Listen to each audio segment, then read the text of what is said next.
अगर आपके पास एनसीसी का सर्टिफिकेट है तो आपको कितने, अगर आपके पास सी सर्टिफिकेट है एनसीसी का तो आपको 5% मार्क्स एक्स्ट्रा मिलेंगे, ठीक है। और अगर आपके पास बी सर्टिफिकेट है तो 3%, ए सर्टिफिकेट है तो 2%।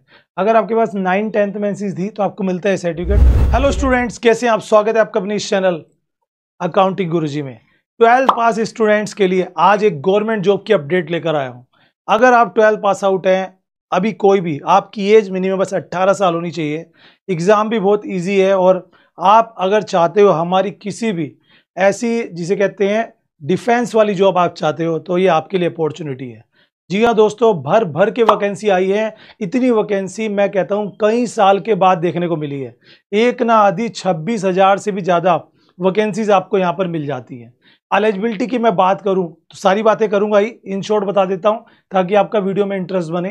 कोई भी 12th पास आउट अप्लाई कर सकता है, मिनिमम एज 18 के साथ, और ऑल ओवर इंडिया से कहीं से भी। कोई खास इंग्लिश मैथ की ज़रूरत नहीं है। आप यहाँ पे बस कुछ एलिजिबिलिटी मैंडेटरी है, फिजिकल, अगर आप वो पूरी करते हैं तो आपको यहाँ पर जॉब मिल सकती है अच्छी सैलरी के साथ। और अप्लाई भी कल से ही स्टार्ट हुआ है। पूरा दिसंबर का महीना लगभग, पूरा अक्टूबर का, नवंबर का महीना लगभग आपको मिलेगा। तो चलिए वीडियो को स्टार्ट करते हैं। अप्लाई लिंक आपको डिस्क्रिप्शन में दे दूंगा, जाके अप्लाई कर देना। कोई भी क्वेरी के लिए आप मुझे कमेंट भी कर सकते हैं या इंस्टाग्राम या टेलीग्राम पे हमें कांटेक्ट भी कर सकते हैं, लिंक उसका भी डिस्क्रिप्शन में है। अपने इस चैनल पर हम प्रोवाइड कराते हैं कॉमर्स स्टूडेंट्स खासकर, लेकिन बहुत सारे स्टूडेंट ऐसे भी हैं जो 12th के बाद, 12th तक कोई साइंस के थे, कोई आर्ट के थे, बाद में कॉमर्स ली। तो ये जो जॉब है ये 12th पास आउट मैंडेटरी है, यहाँ पे कोई भी अप्लाई कर सकता है, ठीक है। अब मैं बात करूंगा जॉब की। तो स्टाफ सिलेक्शन कमीशन, जी हाँ, एसएससी की तरफ से जीडी की भर्ती आ चुकी है। जीडी का मतलब है जनरल ड्यूटी। जितने भी हमारी डिफेंस की विंग्स है, हमारी आर्मी आपको पता ही है, उसके अलावा बटालियंस होती हैं अलग अलग, जैसे बीएसएफ है, सीआईएसएफ है, सीआरपीएफ है, एसएसएफ है, असम राइफल्स है, या उसके अलावा आईटीबीपी है। इन सभी में भर भर के वैकेंसीज यहाँ पर दोस्तों निकली हैं। अब यहाँ पे अप्लाई करना, पूरी जानकारी आपको डिटेल में बताते हैं। सबसे पहले बात करते हैं यहाँ पर एप्लीकेशन फीस की।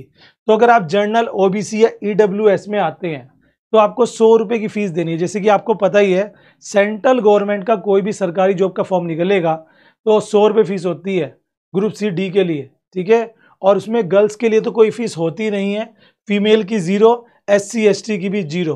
तो यहाँ पे मैं मानता हूँ अगर आप एलिजिबल हो तो आपको अप्लाई करना चाहिए। भाई गवर्नमेंट की जॉब है, एकमात्र ऐसी जॉब जिसमें आपको पेंशन भी मिलती है। अब आप देख सकते हो यहाँ पर डेट की बात करें तो 27/10, देख सकते हैं 27/10 से स्टार्ट हो चुका है फॉर्म। लास्ट डेट है 30 नवंबर। पूरा नवंबर का महीना मिल रहा है। सोच के समझ के एलिजिबिलिटी चेक करके अप्लाई ज़रूर कर लें, ठीक है। और एग्ज़ाम की अगर मैं बात करूँ, जो पहला एग्ज़ाम होता है जिसे बोलते हैं CBT, computer based test, computer में ऑनलाइन जो टेस्ट होता है, उसकी एक्सपेक्टेड डेट लगाई जा रही है जनवरी मिड में या एंड में। तो आपको टाइम मिलेगा दिसंबर का, नवंबर का, 2 से 2.5 महीने मिल रहे हैं पढ़ने के लिए।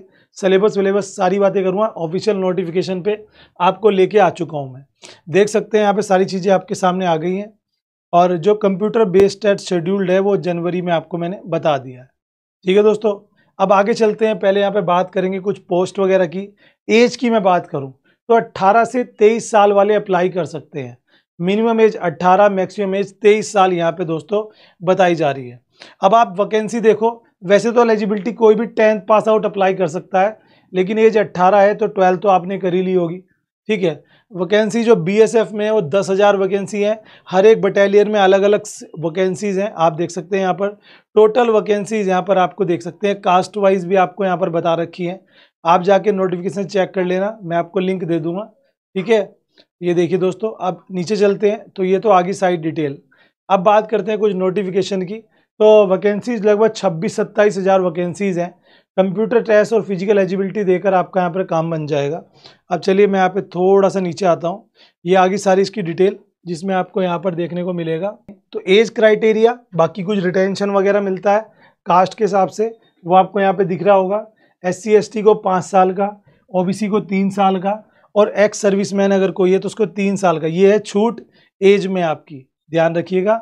उसके अलावा यहाँ पर ये सारी चीज़ें हैं, आप एक बार पढ़ लीजिएगा, सारी चीज़ें यहाँ पे बता रखी है। और नीचे चलते हैं, अब एलिजिबिलिटी की बात कर लेते हैं कि भाई फिजिकल वगैरह में आपके साथ क्या क्या यहाँ पर रहने वाला है, ठीक है जी। यस, मैं स्क्रॉल कर लेता हूँ पूरा, क्योंकि देखो पूरी डिटेल दे के रखते हैं जब भी नोटिफिकेशन आता है। और हमें नोटिफिकेशन इसलिए चेक करना चाहिए कि बहुत बार ऐसा होता है कि चीज़ें बदल जाती हैं। जैसे यहाँ पर आप देख सकते हैं, अगर आपके पास एनसीसी का सर्टिफिकेट है तो आपको कितने, अगर आपके पास सी सर्टिफिकेट है एनसीसी का तो आपको 5% मार्क्स एक्स्ट्रा मिलेंगे, ठीक है। और अगर आपके पास बी सर्टिफिकेट है तो 3%, ए सर्टिफिकेट है तो 2%। अगर आपके पास 9th-10th में एनसीसी थी तो आपको मिलता है सर्टिफिकेट, 11th-12th के लिए आपको मिलता है बी सर्टिफिकेट, और ग्रेजुएशन में आपके पास अगर एनसीसी है तो आपको मिलता है सी सर्टिफिकेट। ठीक है दोस्तों, ये तो हो गया आपके बोनस पॉइंट्स के बारे में। अब अगर हम और आगे चलते हैं यहाँ पर, तो यहाँ पे आपको फीस वगैरह की डिटेल मिल जाती है। अब ये आगे देखो, सारे एरियाज़ वगैरह यहाँ पर मिल जाते हैं, कहाँ कहाँ पर क्या क्या सेक्शन रहने वाला है, किस किस जगह पे आपकी एग्ज़ाम शेड्यूल रहेंगे। अब ये है दोस्तों वो टेस्ट जो आपको यहाँ पर देना है, फिजिकली कंप्यूटर बेस्ड टेस्ट। अभी टेस्ट की मैं बात करूँ तो यहाँ पे आप चेक कर सकते हैं एलिजिबिलिटी आपके सामने। जनरल इंटेलिजेंस यानी कि जीके और रीजनिंग, यहाँ पर 20 क्वेश्चन आएंगे, 40 नंबर के, 2 नंबर का 1 क्वेश्चन। जनरल नॉलेज और जनरल अवेयरनेस, तो ये रीजनिंग है, ये जीके है, 20-20 क्वेश्चन दोनों के आएंगे। एलिमेंट्री मैथ्स 10th लेवल की, याद रखना 10th लेवल की मैथ, जिसके आपको 20 क्वेश्चन आएंगे। और इंग्लिश हिंदी में से एक सब्जेक्ट आपको चूज करना होगा, लैंग्वेज सब्जेक्ट, उसके 20 क्वेश्चन, टोटल 80 क्वेश्चन। टाइम रहेगा 1 घंटे का, मार्क्स रहेंगे आपके 160, जिसमें से आपको पास आउट होना है। ठीक है, चलिए आगे चलते हैं। अब जनरल इंटेलिजेंस इस सारा सिलेबस सब यहाँ पे दे रखा है, ये भी आप जाके चेक कर सकते हैं। अब देखिए फिजिकल एलिजिबिलिटी जिसे कहते हैं पैट, फिजिकल एलिजिबिलिटी टेस्ट, उसके लिए क्या है, अगर आप मेल है तो आपको 1.6 किलोमीटर की रेस आपको 6.5 मिनट में पूरी करनी होगी।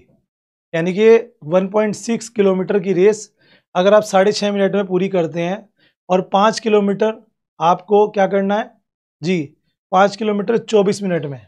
तो ये दोनों क्राइटेरिया रहेंगे आपके, ये आप क्लियर कर लेते हैं। फीमेल आप हैं तो 1.6 किलोमीटर 8.5 मिनट में, और 800 मीटर 4 मिनट में। ये क्राइटेरिया आपका रहने वाला है रेस का। ठीक है जी, और उसके अलावा आप देख लो एलिजिबिलिटी हाइट की। हाइट की बात करें, मेल की हाइट 170 सेंटीमीटर होनी चाहिए। अब आप कन्वर्ट करके देख लेना, अप्रोक्सी 5.7 समथिंग बैठती है, और फीमेल की 157 करीब, यानी कि 5.23 जो भी है वो बैठती है, 157 यहाँ पे रहनी चाहिए। ठीक है जी, उसके अलावा अगर आप अलग अलग एरिया से आते हो इंडिया के, तो वहाँ पे अलग अलग क्राइटेरिया यहाँ पर दे रखा है, त्रिपुरा वगैरह का। ठीक है जी, और अब यहाँ पे चेस्ट की बात कर लेते हैं, तो मेंस का ही देखा जाता है यहाँ पर, तो वो देखा जाता है अनएक्सपेंडेड 80 सेंटीमीटर, और मैक्सिमम एक्सपेंडेड जैसे इसे कहते हैं छाती का फुलाव, जैसे हम जिम वगैरह करते हैं ना तब लोग, तो 5 सेंटीमीटर का फुलाव आपका मिनिमम होना चाहिए। जैसे कुछ कितना आप यहाँ पर वो कर सकते हो, अगर आप ऐसे करके जैसे सीना चौड़ा करके खड़े हो जाते हैं तो 5 सेंटीमीटर तक आप अगर पुश कर पाते हो तो आपका यहाँ पर काम बन सकता है। ठीक है, ये आगे सारी चीज़ें, तो मेनली बस यही सारी चीज़ थी। तो अब आपको अगर इंटरेस्ट आता है, सैलरी और जानना चाहोगे, तो लगभग 30 के आसपास की सैलरी होती है, लेकिन सुविधाएं बहुत हैं। आपको पता है भाई, हमारी डिफेंस की जॉब है तो वर्दी वाली जॉब है, तो सुविधाएं भी बहुत होंगी जनरल ड्यूटी में। तो अब आपको ये भी चुनना रहेगा कि आपको कौन सी बटालियन में जाना है। तो अब आप अगर चाहते हैं फॉर्म भरना तो फॉर्म भर लीजिए। टाइम पूरा है आपके पास, कोई और जानकारी चाहिए तो कमेंट कर देना। Thank you.